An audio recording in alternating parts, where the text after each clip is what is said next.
You started out booking obscure blues artists like Sleepy John Estes back in the early 60s while still at university. Tell us a bit how you started out in the business. I was aspiring to be a baseball player. You know, not, I mean, if I was living here, I would have been aspiring to be a football player or something. But so it was very frustrating to me that by the time I was a senior in my high school, I had not become a star.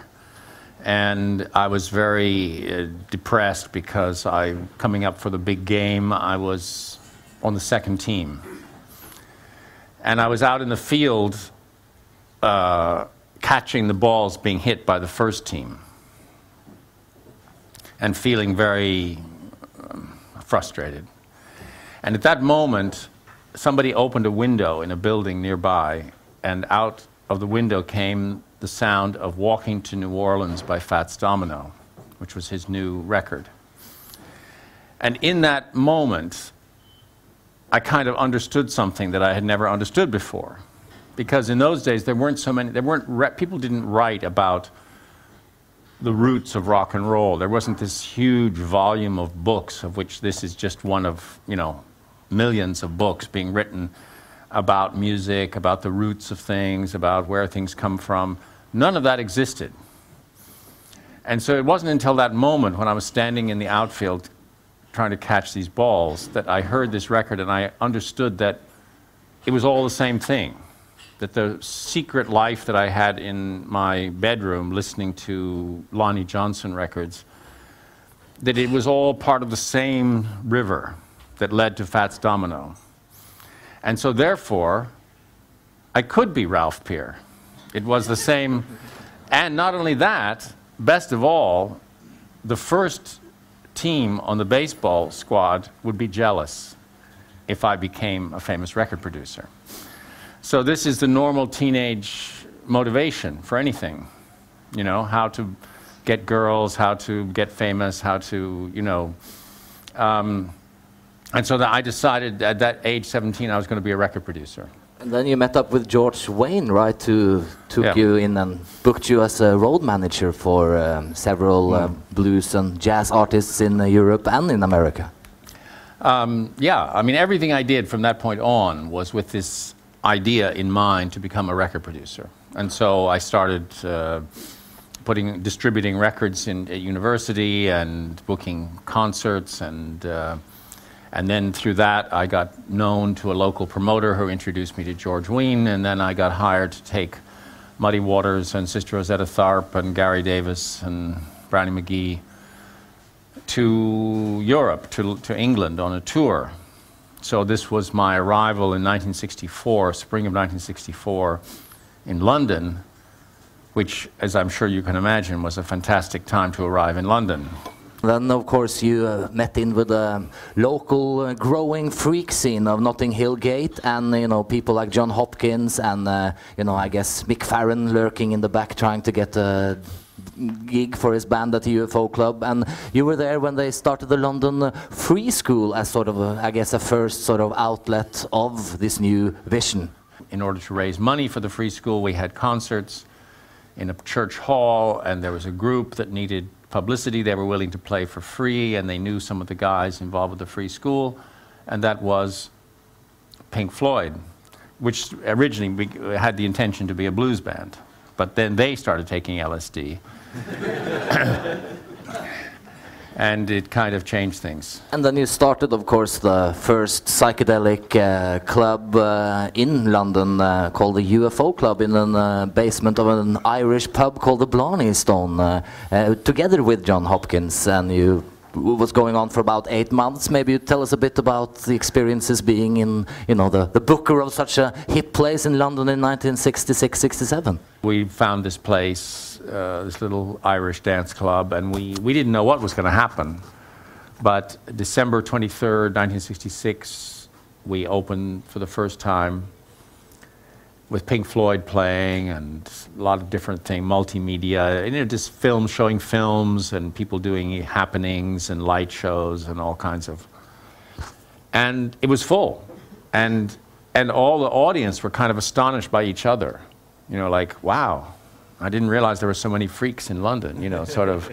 It was kind of a great moment of mutual recognition and the start of a fantastic 6 months in which there was so much energy and so much feeling that anything was possible.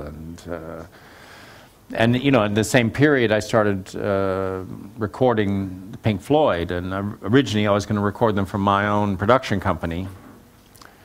And much to my horror, they got a new agent, and the agent said, "No, no, no, don't sign that deal. I'll get you a better deal with EMI, and we'll make the record independently first." So they asked me to produce it, but it wasn't for my company, and so I was just producing it for them. But then still you were, as you say, starting to produce several British acts, incredible string band. I guess you signed them to Elektra, but you also produced them and were their manager for quite some years. And you found them, you know, I guess dozing off somewhere near Edinburgh, right? I saw them, they were playing in folk clubs in Scotland. I said, "No, stop playing in folk clubs. You are not folk singers.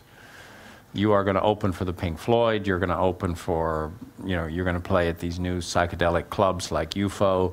You're going to be part of another world, not the folk world." Whenever we advertised that such and such a band was playing, we were open one night a week, Friday nights. So this Friday at UFO is this band. Many of them never heard of before. And immediately, even before they played, their agent would get phone calls from universities and college student unions and things like this, and little clubs in Manchester saying, "We want to book them," because they were being booked at UFO. And a lot of people talk about those Sound Techniques records, you know, the way they have a kind of feeling of space and a feeling of the room and a three-dimensional feeling. And in a way, you can't achieve that kind of sound unless you have lots of mics open in the same space, unless you have the same sound getting picked up by more than one microphone at different distances, is part of what gives you that illusion of three-dimensional space. And of course, you can also have a terrible sound if you have lots of microphones open in the same space, because you have to make sure the leak you're getting is good leak and good spill. And that was what John was brilliant at. You know, when he heard a sound that he didn't like, you know, unlike a lot of situations today, if you're in a small dead studio where the sound isn't going to change much no matter how you move around it, you know, you'll put on different EQ or you'll put on an effect or something. But his response would be to go down and move the musician around or change microphones, and always to listen with all the different microphones open. You know, never just listen to the microphone that was close to that instrument, but listen to everything at one time. So, you know, it was so lucky for me that I stumbled on this guy. I guess you could say you were maybe at the birth of when folk went electric, both in America and in England. First by being the stage manager at the Newport Folk Festival in 1965 when Bob Dylan performed there, and then by producing Leech and Leaf by Fairport Convention in 1969. I guess you could link it sort of up. What are your thoughts about, you know, being there at those events? In July 1965, you didn't have to look back. You knew then that this was something big, that this was important, that this was, nothing would be the same after this. From the first note of Maggie's Farm, it was really loud. And it shocked people, because I think a lot of people had never heard anything quite so loud. And for us today, it's not very loud. I mean, you know, you hear stuff that makes your ears bleed normally. But then, this was like, whoa, that's loud. And so people were shocked, and Pete Seeger and Alan Lomax and Theodore Bickel accosted me backstage, said, "You've got to turn it down." I said, "I don't have the controls out here, they're out in the audience." "How do you get there?" "Well, you walk up, you know, to the back entrance, you walk through the parking lot, up around to the back, and then down the main row, you get to row G, and there you'll find it." And they, you know, they knew that would take them 15 minutes. And so they said, you can get there faster, how do you do it? I said, I climb the fence, because there was a security fence between the audience and we thought for a minute about these old guys climbing the fence, you know.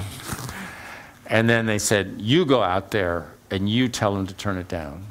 And I went out, and there was Paul Rothschild, a great producer, who was a friend of mine who had asked to come and mix the festival. And he was there doing the mix. And Peter Yarrow and Albert Grossman, 3 of them just sitting there, grinning.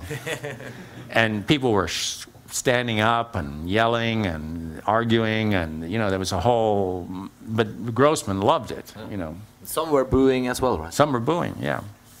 And I gave the message, and Peter Yarrow said, tell them that the board of the festival is represented at the sound controls. And the representative of the board of the sound controls thinks the sound is good. And I started to turn, he said, oh, and tell them when I was making a record in the 60s, because I had grown up listening to music from the 20s and the 30s, I was very conscious of historical perspective. And so when a musician would say, ooh, I know, on the chorus, the third chorus, let's pan the voice from right to left and back again and put it out of phase. How about that? Wasn't that a great idea? And I'd say, I don't think so. Because I really wanted to be able to listen to my own records 20 years later and not feel embarrassed. And I could sense that those type of effects were ephemeral in their value, and that they might appeal today, but they might not appeal so well tomorrow. And so, and also, I always had a kind of aversion to making the hand of the producer noticeable. Like, for someone, and I like the idea of somebody listening to a record and losing themselves in the experience of the music, and not suddenly having to picture somebody with a hand on a dial going like that. You know, that once you do, I like the idea that you can imagine this music being played live. And when you suddenly, it becomes too full of effects, it takes you away from that experience. And I don't think that it's wrong to do it another way. That's always been my taste, you know, as the way to do things, is to try to keep the producer's personality out of the way, out of any obvious way, and to make it a record that can be listened to even when the current fashion for a kind of sound has gone, you know, that the record, try and make records that won't date. And, you know, it's not necessarily the right approach for everybody, but that's the way I always took it. I was a kind of, you know, I was a nerdy record collector snob. And so the way I produce records kind of reflects that.